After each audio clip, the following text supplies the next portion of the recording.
正弘のうまいのなんのうまいのなんのの正弘です。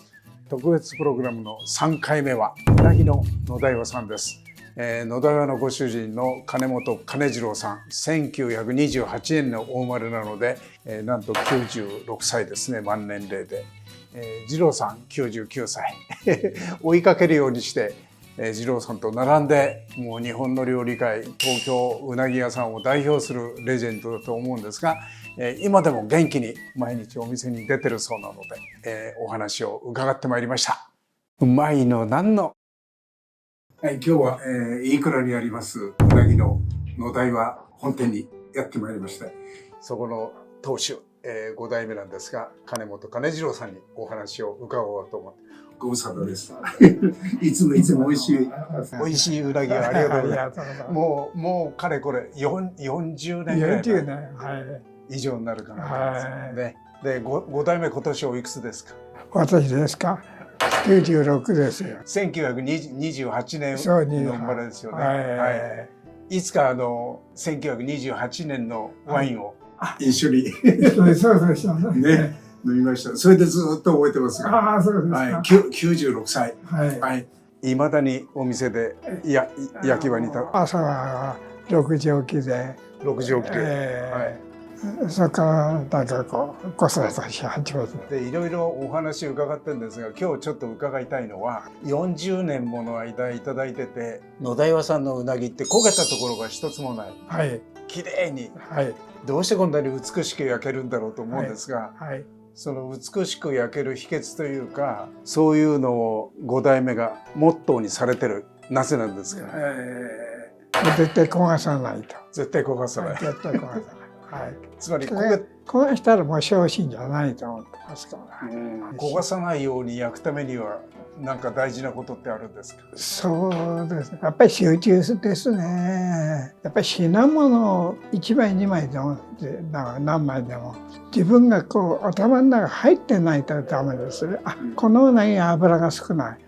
絶対ありますから。このうなぎによってはこれは油が多いな。じゃあ火加減をこういうふうにしようとか。これは油が少ないから最初の1回目をもうちょっと深く焼いておいて、あとはもう本当にこう手返しでタレをつけていくと。つまりうなぎのことをよく知ってないと、上手には焼けないというか、焼き場には立てない。やっぱりね、人を見てほうとけって昔から言うのと同じ。このうなぎは油が多いな。それは裂いてる時に分かるんですか？それとも串に刺したり？やっぱり大体油が多い少ないはちょっと生じゃ分からないけど、一旦火にかけるともうすぐ分かります。だからその時点で深く焼いていこうという、もうちょっと素焼きをやった方がいいかとか、これは油がないから軽く揚げてで生臭みが出ないように火に中まで火は通す。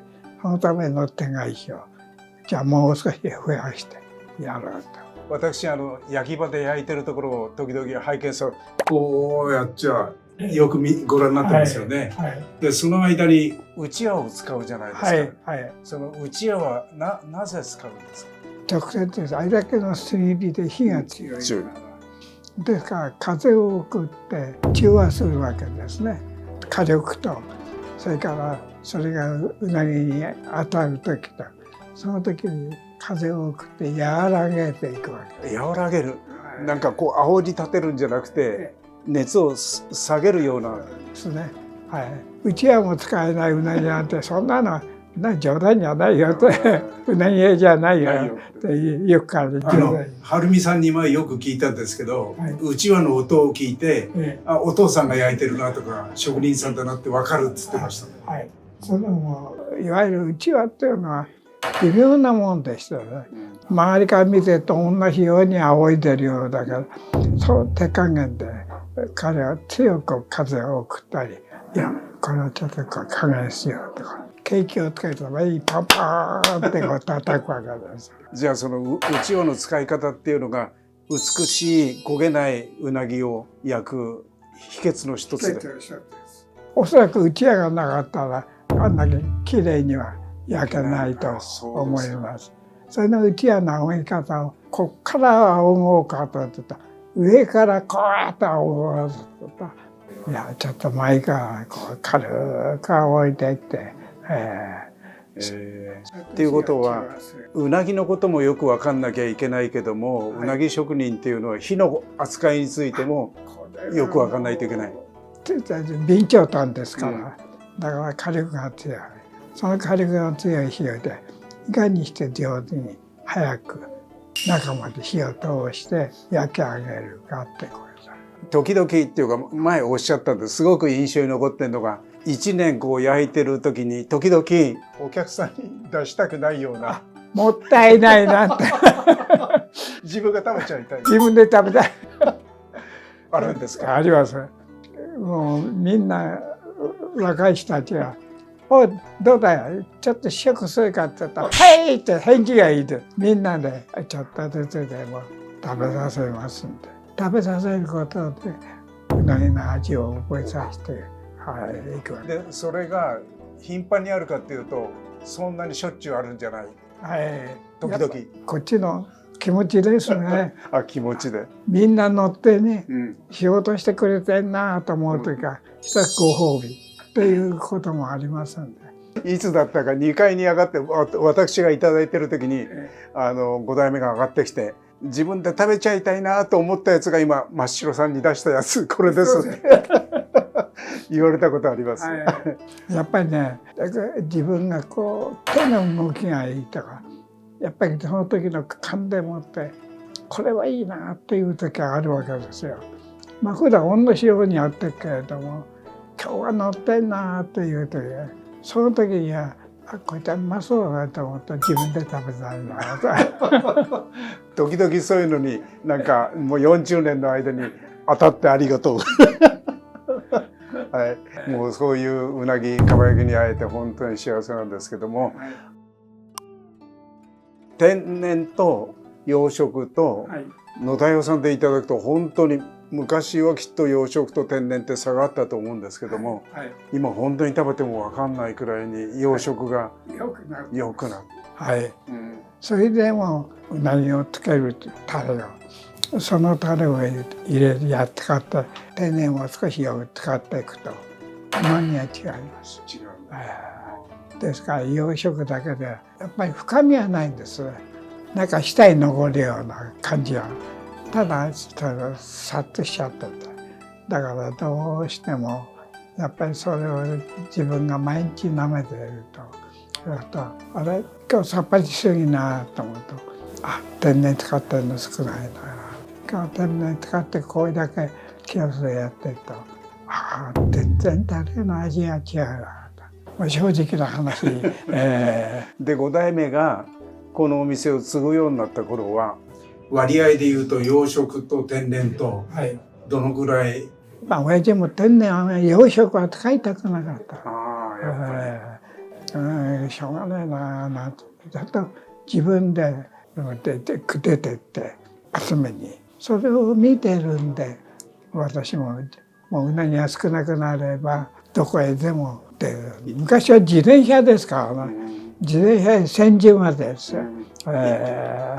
深川なんて、みんな橋が太鼓橋じゃないですか。水が下に溜まってたりそれから坂こうやって登っていくやるかっていうともう手前から全力でってことはうなぎ30キロを積むと重たいです。30キロ。そうすると昔はカゴですから長く積んでってそこが潰れちゃうんだ。あと曲がってくるからそう曲がってくるやつは直すのでなかなかかかるから。一つまた伺いたいことがあるんですが、野田洋さんは昔から土用牛の日、お休みしちゃうんですよね。日本中のうなぎ屋さんが一番稼ぎ時じゃないですか。どうして野田洋さんはお休みされちゃうんですか？やっぱり江戸っ子なんでしょうね。その金儲けっていうのは嫌いですよね江戸っ子は。冗談じゃない銭儲けなかったら嫌なことだ。でこう言って牛の日は休みだよって。もう先代の時からそうです。親父の方が特に私以上に職人ですから。大体昔から江戸家痩せ我慢するってそうなんですよ。痩せ我慢をしてるんだってよく言いますけど、ここまでやらなくてもいいんじゃないのかななんて思ったりもしましたけども。あとうなぎの状態はどうなんですか、暑い時って。うなぎはですね、私たちは東京湾でも今の時期なら沖の上から来るやつを使おうとか、そういうことはやっぱり商売人だから知ってますんで、この時期はこのうなぎは今あっても天然だけどやっぱりちょっと気に入らないなとか、それだったらもう利根川の下の方でいわゆる利根川の川下で取れるうなぎはこいつは間違いないと。じゃあ春夏秋冬とそれぞれ味があると思うんですが、5代目は季節でいうといつのうなぎが？秋がいいです。もう間違いなく秋がいいです。それはなぜ？うなぎそのものが餌をたっぷり食ってそれで出てきますから。産卵するために一生懸命栄養をとって。うなぎが一回山へ入りますから、それで山でしっかりと餌を食ってそれで降りてくる。それが利根川を下ってくる下りうなぎという。うなぎってどんな餌を食べるんですか？うなぎはやっぱり山行って昆虫です。昆虫ですか。